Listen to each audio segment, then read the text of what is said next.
Assalamualaikum warahmatullahi wabarakatuh.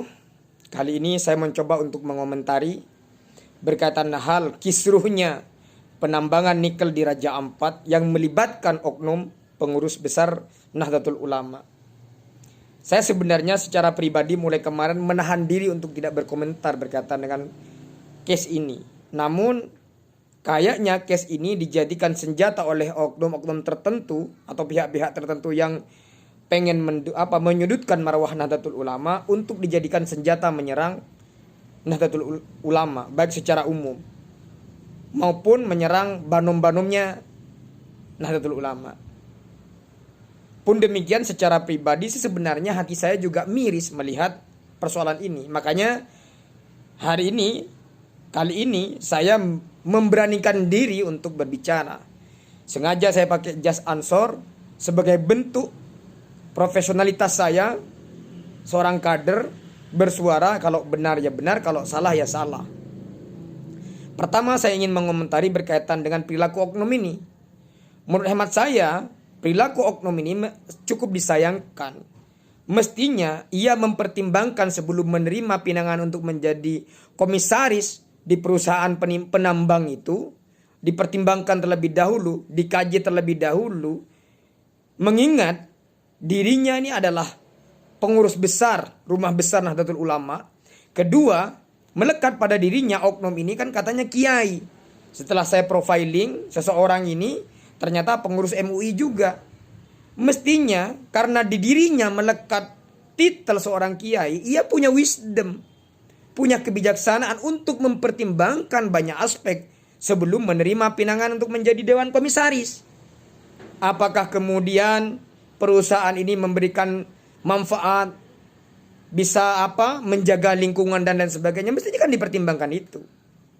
Nyatanya kayaknya orang ini hanya ya sudahlah, yang penting dia dapat cuan.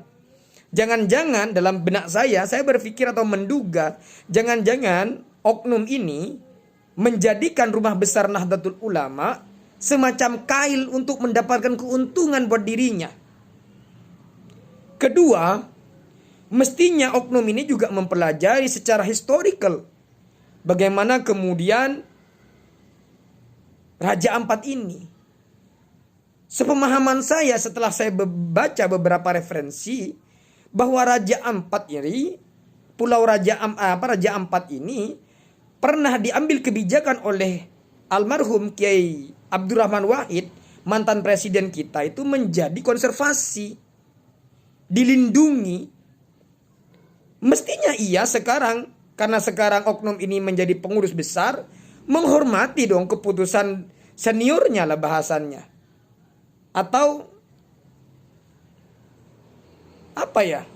sesepuhnya lah di organisasi ini.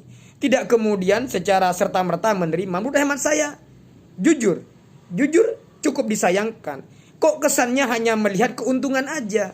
Mestinya ia mempunyai wisdom melihat dampak lingkungan dari eksploitasi di Raja Ampat. Mengingat Raja Ampat itu sudah dilindungi. Konservasi alam itu. Konservasi alam.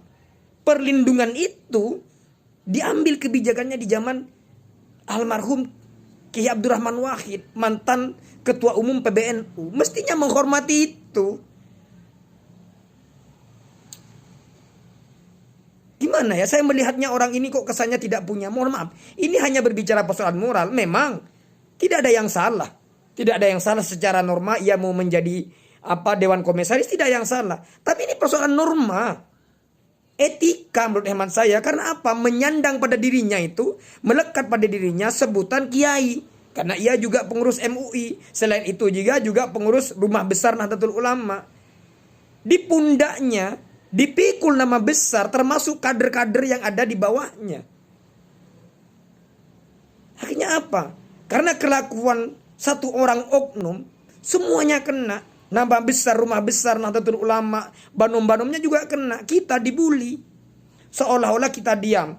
Seolah-olah karena yang melakukan itu adalah rumpun kita, seolah-olah kita diam. Hati kita juga menangis karena perilaku-perilaku seperti itu. Mungkin kader-kader yang lain diam, tidak berani berbicara. Mohon maaf kalau saya sampaikan apa adanya. Saya sampaikan apa adanya. Saya sampaikan apa adanya. Dan ketiga, saya tidak mengurangi rasa hormat kepada kiai-kiai saya yang menjadi pengurus PBNU. Saya minta dengan segala kerenahan hati, tolong keluarkan orang ini, bersihkan rumah besar Nahdlatul Ulama ini dari oknum-oknum seperti itu. Keluarkan aja, buang aja. Jangan sampai karena setitik nila rusak susu sebelanga. Karena apa? Jangan sampai karena olah satu orang oknum yang menurut hemat saya tidak punya wisdom, rusak rumah besar ini, nama baik ini. Sekali lagi saya minta dengan segala kerendahan hati pengurus PBNU untuk mengambil langkah tegas terhadap perilaku oknum ini. Keluarkan saja. Kalau dia sudah tidak lagi menjadi pengurus PBNU, bebas mau jadi Dewan Komisaris. Karena mengingat dirinya sekarang itu menjadi pengurus besar Nahdlatul Ulama, maka mestinya ia menjaga nama besar Nahdlatul Ulama itu. Tidak kemudian ada tawaran Dewan Komisaris, jalan yang penting ada cuan. Tidak dipertimbangkan aspeknya bagaimana, dampaknya bagaimana. Sekali lagi tidak mengurangi rasa hormat. Dan mohon maaf sengaja saya pakai jas kebesaran Ansor ini selaku sebagai bagian dari banomnya Nahdlatul Ulama, bersuara sebagai bukti bahwa kita ini tidak diam terhadap hal-hal yang menurut hemat saya setidak-tidaknya menurut nurani saya bahwa apa yang langkah yang diambil oleh oknum ini menurut hemat saya menabrak nurani saya setidak-tidaknya dari aspek moral. Karena kenapa? Melekat pada dirinya itu adalah pengurus besar Nahdlatul Ulama, kiai yang mestinya itu mengayomi, punya wisdom, punya kebijaksanaan dalam hal mengambil sesuatu itu dipertimbangkan banyak aspek. Nyatanya tidak. Yang dipikirkan hanyalah cuan.